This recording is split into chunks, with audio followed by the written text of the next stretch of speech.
إن الحمد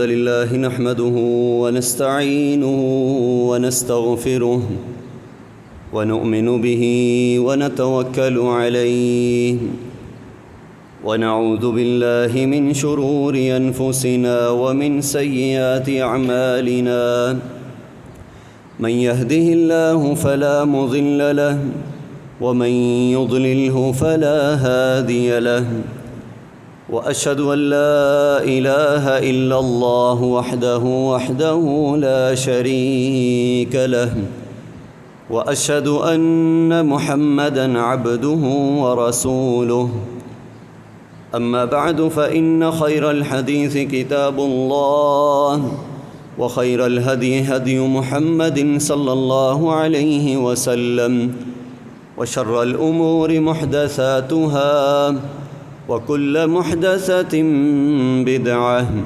وكل بدعة ضلالة وكل ضلالة في النار أما بعد فأعوذ بالله من الشيطان الرجيم بسم الله الرحمن الرحيم يا أيها الذين آمنوا اتقوا الله حق تقاته ولا تموتن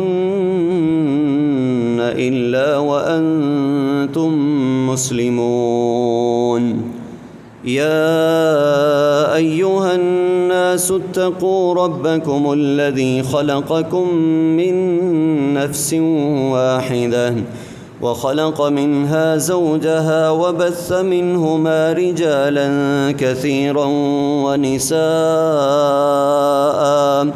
واتقوا الله الذي تساءلون به والأرحام إن الله كان عليكم رقيبا يا أيها الذين آمنوا اتقوا الله وقولوا قولا سديدا يصلح لكم أعمالكم ويغفر لكم ذنوبكم ومن يطع الله ورسوله فقد فاز فوزا عظيما وقال تعالى في مقام آخر اقترب للناس حسابهم وهم في غفلة معرضون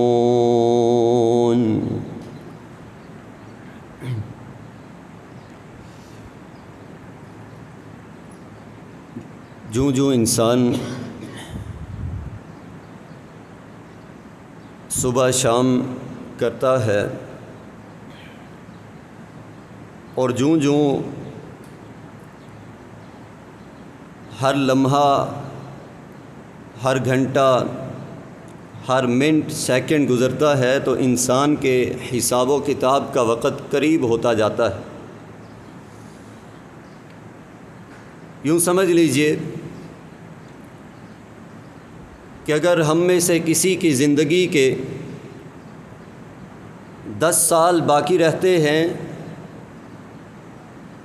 تو پھر 10 سال کا مطلب 11 سال نہیں ہے۔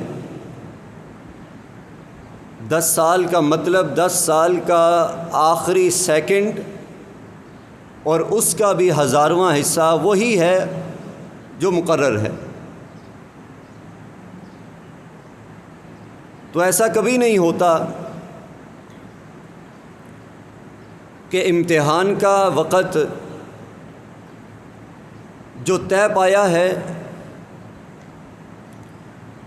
اور طالب علم اس خیال میں رہے کہ اس سے 2 گھنٹے 3 گھنٹے اضافی مل جائیں گے، یعنی بعد میں تھوڑا وقت مل جائے گا، تو ایسا کبھی نہیں ہوتا۔ حتیٰ کہ یوں بھی ہوتا ہے کہ جب امتحان کا دورانیہ مکمل ہو جائے، اگر 2 سے 2.5 گھنٹے طالب علم کو ملے ہیں تو امتحانی حال کے اندر موجود نگران آخری سوال کا جواب حل کرتے ہوئے بھی پرچہ کھینچ لیتا ہے۔ جب دنیاوی معاملے میں، دنیاوی امتحان میں اتنا سخت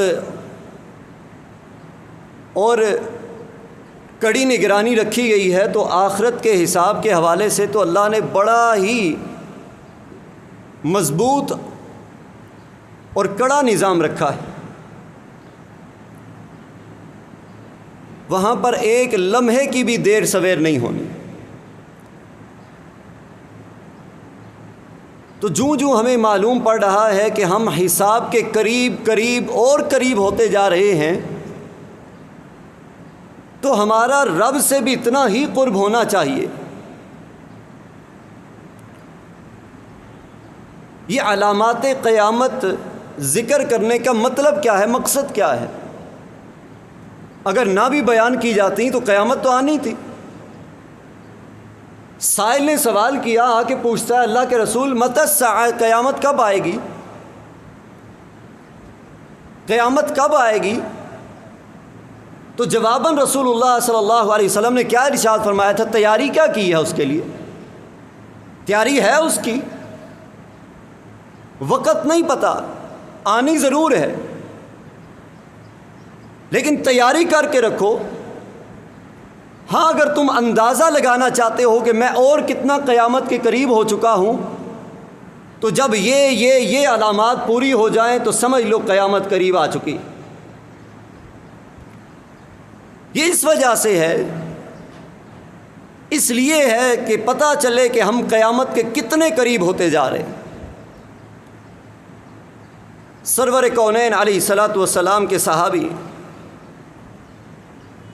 ابی امیہ الجمحی رضی اللہ عنہ روایت کرتے ہیں، ان رسول اللہ صلی اللہ علیہ وسلم قال، نبی کریم علیہ الصلاۃ والسلام نے فرمایا، من اشراط الساعۃ، قیامت کی نشانیوں میں سے، علامات میں سے یہ ہے، ان یلتمس العلم عند الاصاغر، کہ علم اور علم کی تعلیم دینے والے، سکھانے والے عقل پرست لوگ ہوں گے۔ عقل کے پجاری، وہ استاد بن جائیں گے، وہ دین کے داعی بن جائیں گے، ہیں عقل پرست اور دعوت دین کی دیں گے، تو پھر نتیجہ کیا نکلے گا کہ دین کو بھی اپنی عقل پر ڈھالنے لگیں گے، پھر وہ بھی لوگوں کو درست نظر آئے گا۔ اور گزشتہ چند ادوار میں اگر ایک سرسری سی نگاہ بھی ڈالے نا، تو یہ کام شروع ہو چکا تھا، اور آج اس نتیجے تک پہنچا ہے کہ ایک عقل پرست بندہ جو کہتا ہے کہ میری عقل قرآن کی اس آیت کے متعلق، نبی صلی اللہ علیہ وسلم کی اس حدیث کے متعلق میری عقل یہ کہتی ہے، اور آج آپ کا سوشل میڈیا بھرا پڑا ہے، ایک سے ایک بڑھ کے ملے گا جو کہے گا کہ میری عقل میں یہ بات یوں آتی ہے۔ سلف صالحین جو بات کہتے ہیں وہ تو میری عقل میں آتی ہی نہیں، تو میں کیسے مان لوں؟ رسول اللہ صلی اللہ علیہ وسلم نے کیا فرمایا کہ عقل پرست لوگ وہ استاد بنے ہوں گے، وہ دین کی تعلیم دے رہے ہوں گے، وہ دین سکھا رہے ہوں گے، حالانکہ وہ دین نہیں، اپنی عقل کی تعلیم دینے والے ہوں گے۔ اور اسی طرح عبداللہ بن مسعود رضی اللہ عنہ فرماتے تھے، صحیح الجامع الصغیر اور فتح الباری کے اندر یہ روایت موجود ہے کہ لوگ ہمیشہ خیر پر رہیں گے، لوگ ہمیشہ خیر پر رہیں گے جب تک اصحاب محمد صلی اللہ علیہ وسلم اور سلف صالحین سے علم حاصل کرتے رہیں گے۔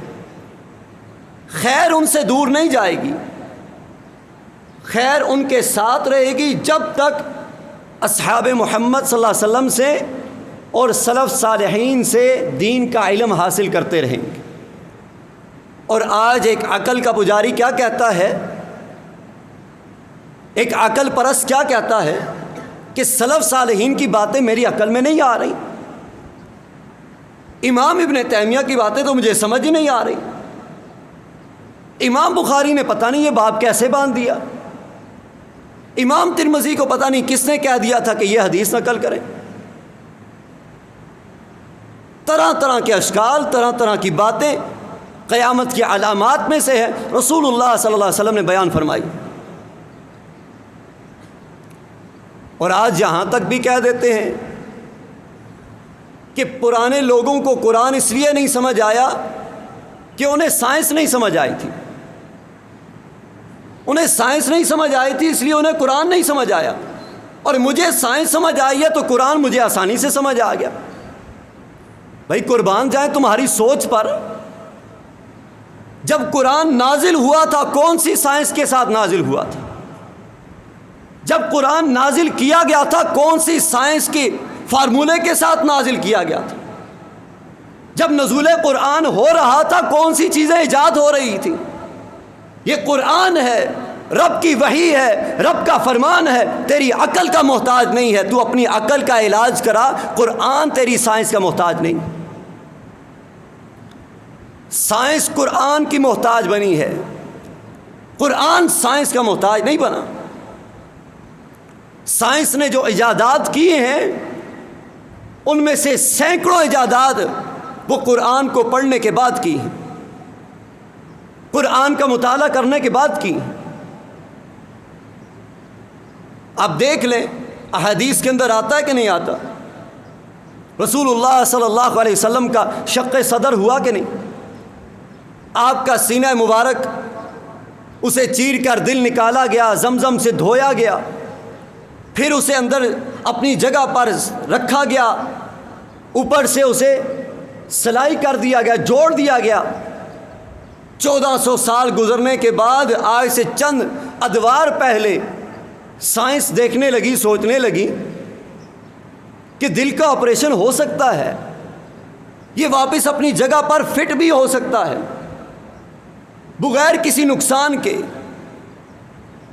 سائنس قرآن کے مرہون منت ہے، قرآن سائنس کے مرہون منت نہیں ہے، کیونکہ سائنس انسان کی عقل ہے اور قرآن رب کا کلام ہے، اور اسی کو ایمان کہتے ہیں۔ عبداللہ بن مسعود کیا فرماتے ہیں کہ لوگ اس وقت تک خیر میں رہیں گے جب تک نبی کریم علیہ الصلاۃ والسلام کے اصحاب سے اور سلف صالحین سے علم حاصل کرتے رہیں گے، اور جب وہ صغیر لوگوں سے علم حاصل کرنے لگیں گے تو اپنی خواہشات کے ان کی خواہشات منتشر ہو جائیں گی اور وہ ہلاکت میں پڑ جائیں گے۔ صغیر لوگوں سے مراد کیا ہے؟ کہ جن کی عقل کا دائرہ کار اتنا ہی ہے کہ جتنی ان کی عقل ہے۔ قرآن عقلوں کو ایک نہیں، دو نہیں، ساری کائنات کی عقلیں ملا لی جائیں قرآن کے مقابلے میں پھر بھی ہیچ نظر آتی۔ اور عبداللہ بن مبارک جو اس حدیث کو روایت کرتے ہیں، کتاب الزہد لعبداللہ ابن المبارک کی یہ روایت ہے، وہ بیان کرتے ہیں، ان سے پوچھا گیا کہ صغیر لوگوں سے مراد صغیر لوگ کون ہیں؟ تو انہوں نے جواب دیا کہ جو محض اپنی رائے سے بات کرے اور اپنی رائے کے بغیر وہ سلف صالحین کی یا دیگر لوگوں کی رائے کو ترجیح نہ دیتا، جو کہتا ہوں میری عقل میں یہ بات آتی۔ اسی طرح رسول اللہ صلی اللہ علیہ وسلم نے فرمایا کہ ایک وقت آئے گا لا تقوم الساعۃ حتی یمر الرجل بقبر الرجل، قیامت اس وقت تک قائم نہیں ہوگی کہ جب تک ایک بندہ دوسرے بندے کی قبر کے پاس سے گزرے گا، فیقول، تو وہ کیا کہے گا، یا لیتنی کنت مکانہ، اے کاش اس صاحب قبر کی جگہ پر میں یہاں قبر میں ہوتا۔ موت کی تمنا کی جائے گی۔ اس قدر فتنوں کا دور آئے گا کہ بندہ چاہے گا کہ اس بندے سے پہلے میں مر گیا ہوتا، اس صاحب قبر کی جگہ پر میں یہاں قبر میں ہوتا۔ صحیح البخاری کتاب الفتن حدیث نمبر 7115، اور دوسری روایت صحیح المسلم کتاب الفتن حدیث نمبر 157 ابو ہریرہ رضی اللہ عنہ روایت کرتے ہیں، رسول اللہ صلی اللہ علیہ وسلم نے فرمایا والذی نفسی بیدہ، اس ذات کی قسم جس کے دست قدرت میں مجھ محمد صلی اللہ علیہ وسلم کی جان ہے، لا تذهب الدنیا، یہ دنیا اس وقت تک ختم نہیں ہوگی حتی یمر الرجل علی القبر، یہاں تک کہ بندہ کسی قبر سے گزرے گا، کسی قبر کے پاس سے گزرے گا تو وہ کیا کہے گا؟ وہ خواہش کرے گا کاش یا لیتنی کنت مکان صاحب ھذا القبر، اے کاش میں اس قبر والے کی جگہ پر اس قبر میں ہوتا۔ وَلَيْسَ بِهِ الدِّينُ إِلَّا الْبَلَاءُ، اور یہ ایسا وقت آئے گا کہ بندے کے لیے دین بھی آزمائش بن جائے گی، اور یہ معمولی بات نہیں ہے، یہ کوئی چھوٹے کلمات نہیں ہے، یہ وہ وقت ہوگا جب دین بھی بندے کے لیے آزمائش بن جائے گا۔ دین آزمائش بننا، دنیا آزمائش بننا بڑا فرق ہے۔ ایسا وقت آئے گا کہ لوگ موت کی تمنا کریں گے، موت کی خواہش کریں گے، حالانکہ رسول اللہ صلی اللہ علیہ وسلم نے موت کی تمنا، موت کی خواہش کرنے سے منع فرمایا، سوائے شہادت کی طلب، صرف شہادت کی طلب کی جا سکتی ہے، موت کی تمنا نہیں کی جا سکتی۔ موت کی خواہش سے منع کیا گیا ہے کہ کوئی بندہ کہے کہ مجھے موت کیوں نہیں آ جاتی، دنیا کے حالات سے تنگ ہے، پریشان ہے، بیمار ہے، کوئی بھی معاملہ ہے، موت کی تمنا کرنے سے رسول اقدس علیہ الصلوۃ والسلام نے منع فرمایا۔ لیکن یہ اتنا پرفتن دور آ جائے گا کہ بندہ قبر کے پاس سے گزرے گا اور کہے گا کاش کے ان فتنوں سے بچنے کے لیے اس قبر والے کی جگہ پر میں یہاں پہ ہوتا۔ یہ قیامت کی علامات ہیں جو ہمیں سمجھا رہی ہیں، بتا رہی ہیں۔ آج وہ دور ہے کہ نہیں؟ ہر بندہ جو ادوار بدلتے ہیں، ہر بندہ خواہش کرتا ہے کہ یہ سال، یہ دور، یہ وقت دیکھنے سے پہلے، اس کے حکمران بننے سے پہلے میں مر ہی جاتا تو بہتر تھا، اتنی مہنگائی ہے، اس سے پہلے ہم مر جاتے تو بہتر تھا۔ رسول اللہ صلی اللہ علیہ وسلم نے فرمایا قرب قیامت کی علامات میں سے ایک علامت یہ ہے مساجد میں زیب و زینت کی جائے گی اور اس پر فخر کیا جائے گا۔ مساجد کی سجاوٹ اور حدیث کے الفاظ دہلا دینے والے ہیں۔ 2-3 طرح کی روایات آتی ہیں۔ انس بن مالک رضی اللہ عنہ روایت کرتے ہیں، سنن نبی داؤد حدیث نمبر 449، رسول اقدس علیہ الصلوۃ والسلام نے فرمایا لا تقوم الساعۃ، قیامت اس وقت تک قائم نہیں ہوگی، یتباہی الناس فی المساجد، یہاں تک کہ لوگ مساجد کی زیب و زینت کریں گے اور ایک دوسرے پر فخر کریں گے۔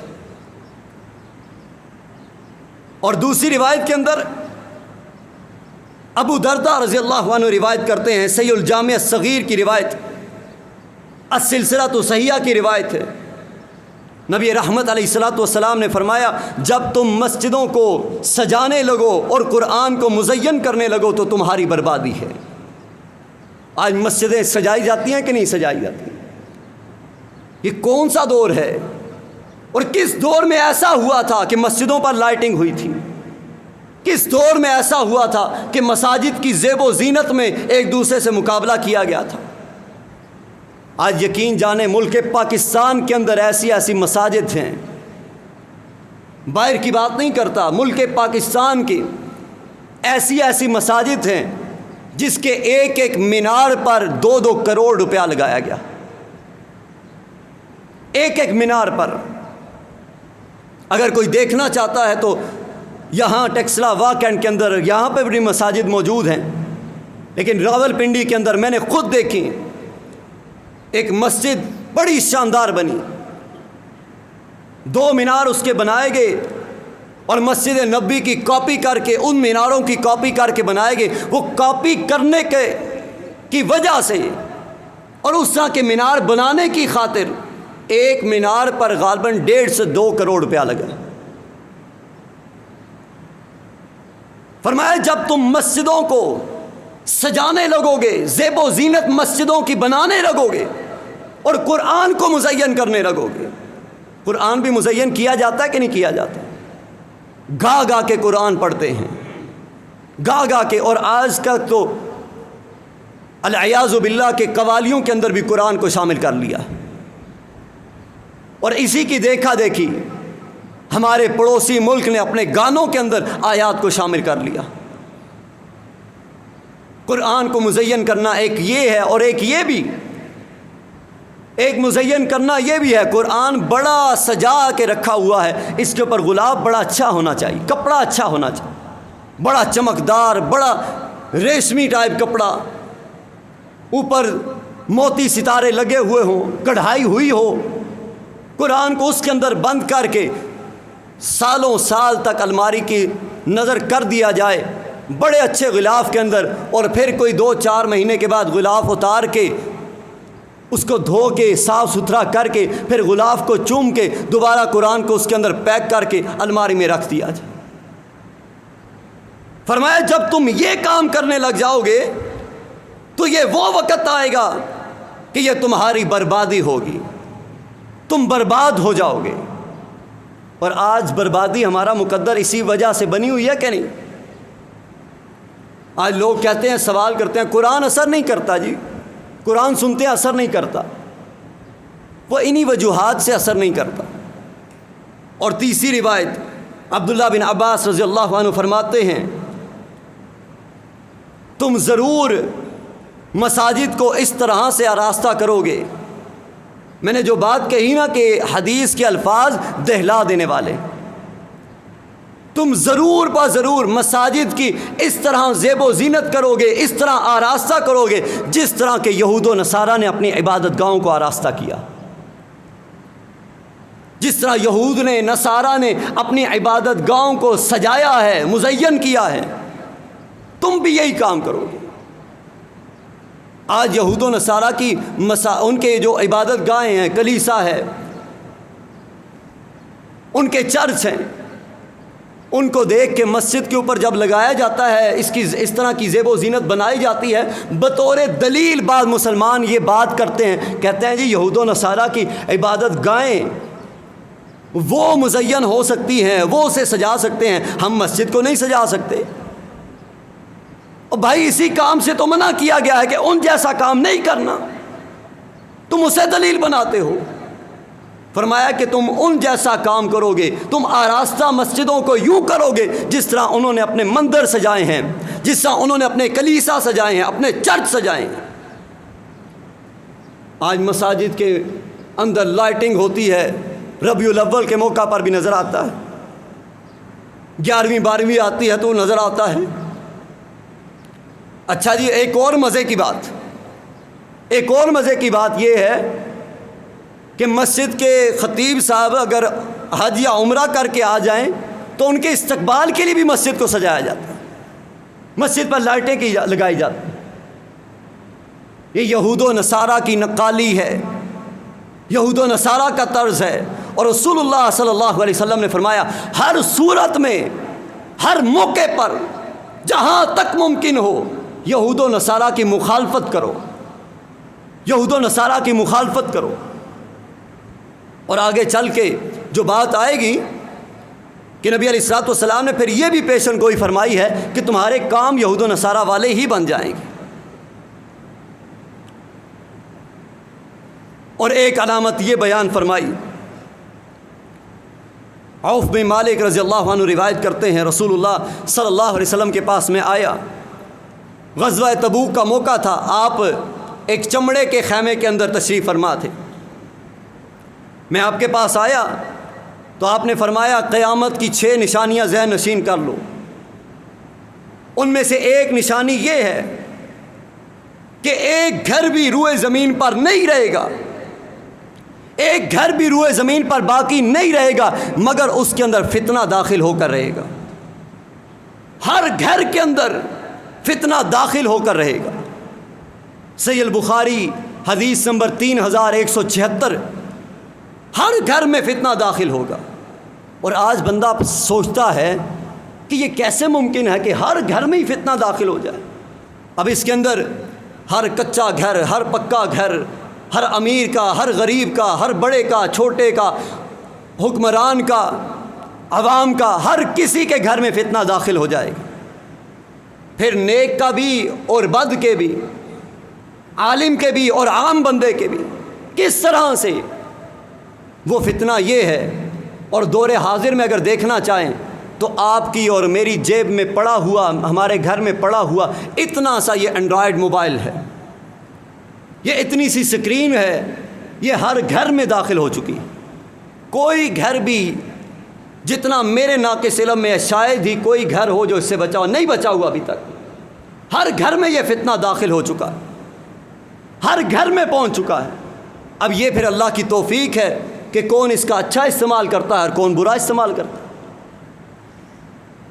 اور اسی طرح سے نبی کریم علیہ الصلوۃ والسلام نے فرمایا ایک علامت قیامت کی یہ بھی ہے کہ تم کفار کی نقالی کرو گے، کفار کی تقلید کرو گے، کفار کے نقش قدم پر چلو گے۔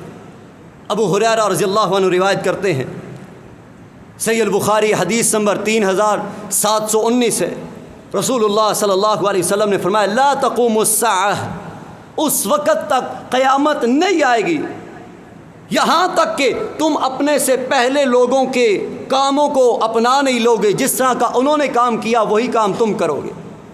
اور پھر رسول اللہ صلی اللہ علیہ وسلم نے مثال دیتے ہوئے فرمایا، آپ نے فرمایا جس طرح یہ ایک ہاتھ دوسرے ہاتھ کے برابر ہوتا ہے، یہ ہاتھ یہ بالش دوسری بالش کے برابر ہوتی ہے، تم یہود و نصارہ کی کفار کی اس طرح سے نقالی کرو گے، اس طرح سے ان کے کاموں کو پورا پورا اپناؤ گے، اس پر عمل کرو گے، جس طرح ایک ہاتھ دوسرے ہاتھ کے برابر ہوتا ہے، جس طرح ایک بالش دوسری بالش کے برابر ہوتی ہے، جس طرح ایک پاؤں دوسرے پاؤں کے برابر ہوتا ہے۔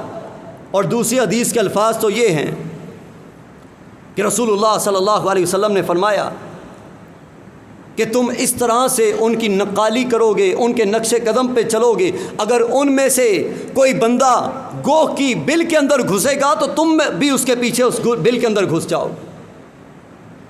اور یہود و نصارہ نے کیا کیا، کفار نے کیا کیا، انہوں نے کیا کیا، ہم نے کیا کیا؟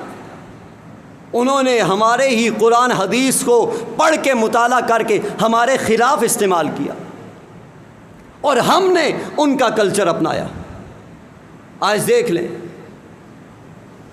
جا کے کسی حجام کی دکان پر دیکھ لیں، آپ کو تصویریں لگی ہوئی نظر آئیں گی۔ یہ بچپن میں ہم نے بھی دیکھا ہے، تصویریں لگی ہوتی ہیں، ہاں اس میں سے کون سی کٹنگ کرانی ہے، ان میں سے ایک بندہ بھی بتا دیں، ایک کوئی بھی بتا دیں کہ جو غیر مسلم نہ ہو، جو بالی ووڈ ہالی ووڈ کا ایکٹر نہ ہو۔ ہمارا نوجوان جاتا ہے بڑے فخر سے بیٹھ کے کہتا ہے جی یہ فلاں کی جیسی کٹنگ کرو، باہر نکل کے آتا ہے پھر بتاتا ہے ویسا لگ رہا ہوں کہ نہیں لگ رہا۔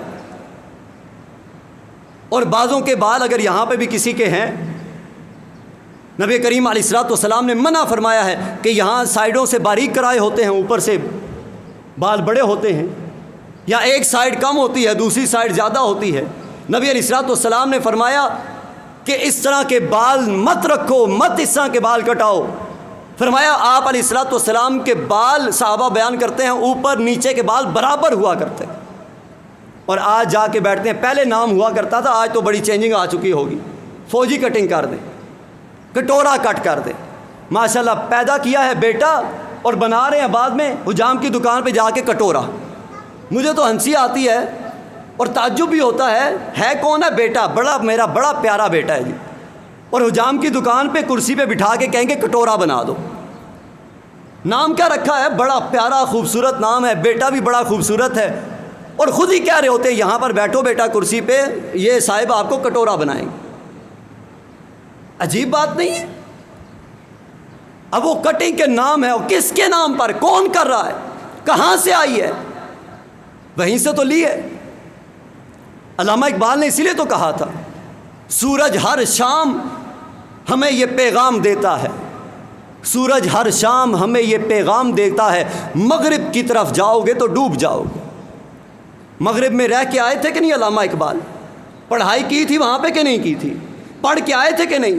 کلچر کس کا اپنایا تھا؟ اغیار کا؟ کلچر کس کا اپنایا تھا؟ یہود و نصارہ کا؟ واپس آ کے علامہ اقبال نے خود کہا تھا، یہ بات درست ہے، میں نے تعلیم وہاں سے مغرب سے حاصل کی ہے، لیکن مغرب کا اثر و رسوخ، مغرب کی تہذیب میرے اوپر کبھی بھی اثر انداز نہیں ہوئی ہے، نہ ہی میں نے وہ رنگ اپنے اوپر چڑھنے دیا۔ آج ہم اپنے گھروں میں بیٹھ کر مغرب کے کلچر کو لے کر پھر رہے ہوتے ہیں۔ ہمارے گھر میں ہماری بچوں کے ڈریس ایسے ہوتے ہیں۔ 3-4 حدیث اس کے حوالے سے ہیں۔ نبی کریم علیہ الصلوۃ والسلام نے فرمایا، اس ذات کی قسم جس کے دست قدرت میں میری جان ہے۔ یہ ایک حدیث میں آپ نے غالباً 2 یا 3 مرتبہ قسم کھائی۔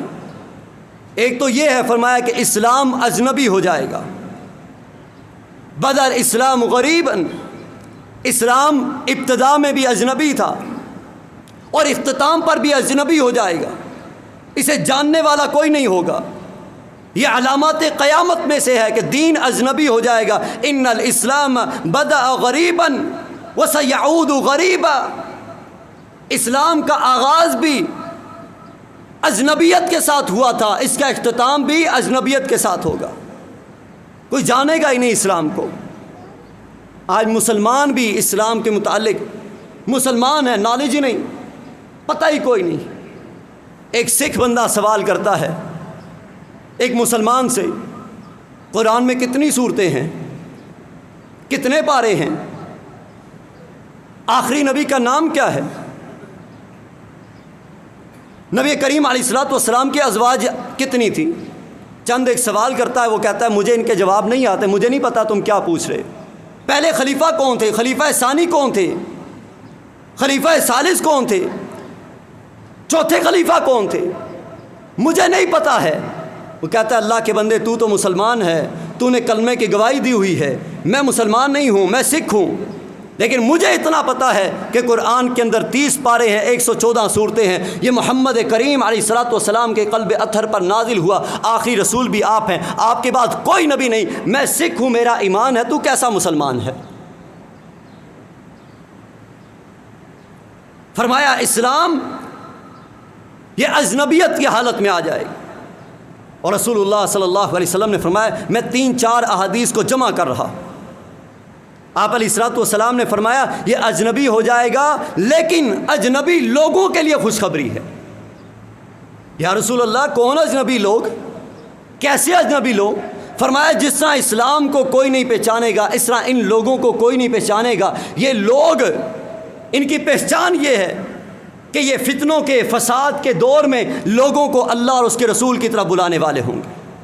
فتنے اور فساد کے دور میں یہ لوگوں کو دین کی دعوت دینے والے ہوں گے۔ اس ذات کی قسم جس کے دست قدرت میں مجھ محمد صلی اللہ علیہ وسلم کی جان ہے، ایمان سیلاب کی طرح مدینے کا رخ کرے گا، ایمان سیلاب کی طرح مدینے کا رخ کرے گا، مدینے کی طرف آئے گا۔ اور اللہ کی قسم، رسول اللہ صلی اللہ علیہ وسلم قسم اٹھا کے تیسری قسم اٹھائی، فرمایا اس ذات کی قسم جس کے دست قدرت میں میری جان ہے کہ اسلام ان 2 مسجدوں کے علاوہ کسی جگہ پر نظر نہیں آئے گا۔ اسلام ان 2 مسجدوں تک یوں سکڑ جائے گا جس طرح سانپ اپنی بل میں سکڑ کر داخل ہو جاتا۔ وہ 2 مسجدیں کون سی ہیں؟ ایک مسجد حرام بیت اللہ اور دوسری مسجد نبوی صلی اللہ علیہ وسلم۔ وہاں تک اسلام رہ جائے گا، وہاں تک اسلام سکڑ کے پہنچ جائے گا۔ یہ قرب قیامت کی علامات، یہ قیامت کی علامات ہیں۔ اسلام یوں سمٹتا ہوا وہاں تک پہنچ جائے گا۔ مطلب کیا ہے؟ مجھ سے، آپ سے، میرے آپ کے گھر سے اسلام ایمان نکل جائے گا۔ اور کس طرح سے؟ نبی کریم صلی اللہ علیہ وسلم نے فرمایا سیلاب کی مانند ایمان مدینہ کا رخ کرے گا۔ اور آج ہم جو کوس رہے ہوتے ہیں نا عرب کو، عرب کے اوپر لان تان کر رہے ہوتے ہیں، عرب نے یہ کر دیا وہ کر دیا، بالآخر یہ اسلام وہیں عرب کے اندر ہی جا کے ٹھہرنا ہے، وہیں پر اس نے رکنا ہے، وہیں پر اس نے محفوظ رہنا ہے۔ پھر ہم کہاں کھڑے ہوں گے؟ ہماری جائے پناہ کون سی ہوگی؟ ہم کہاں ہوں گے؟ اس بات کو سمجھنا ضروری ہے۔ اس لیے یہ بات جان لیجئے کہ قیامت کی علامات بیان کرنے کا مقصد وہ یہ ہے کہ لوگوں کو پتہ چلتا رہے کہ ہم قیامت کے کتنے قریب ہوتے جا رہے ہیں۔ اقترب للناس حسابهم وهم فی غفلۃ معرضون، لوگوں کے حساب کا وقت قریب آ گیا ہے اور وہ غفلت میں اعراض کیے جا رہے ہیں، غفلت میں پڑے ہیں، منہ پھیرے جا رہے ہیں۔ یہ قرب قیامت کا وقت ہے، ہم قیامت سے قریب تر قریب ہوتے جا رہے ہیں، مزید قریب۔ اور قیامت کے قریب ہونے کا مطلب کیا ہے؟ ہمارا حساب کا وقت مزید قریب آ رہا ہے، ہمارے حساب کے وقت میں دیر نہیں رہی۔ وہ تو قیامت کا وقت، اس سے پہلے موت آنی ہے، موت کے بعد پہلا جو سوال قبر کے اندر ہونا ہے وہ پہلی سیڑھی ہے قیامت کی، قیامت کے منازل میں سے۔ اللہ سے دعا ہے اللہ تعالی ہمیں سمجھنے کی، عمل کرنے کی توفیق عطا فرمائے۔ ھذا ما عندی واللہ اعلم بالصواب۔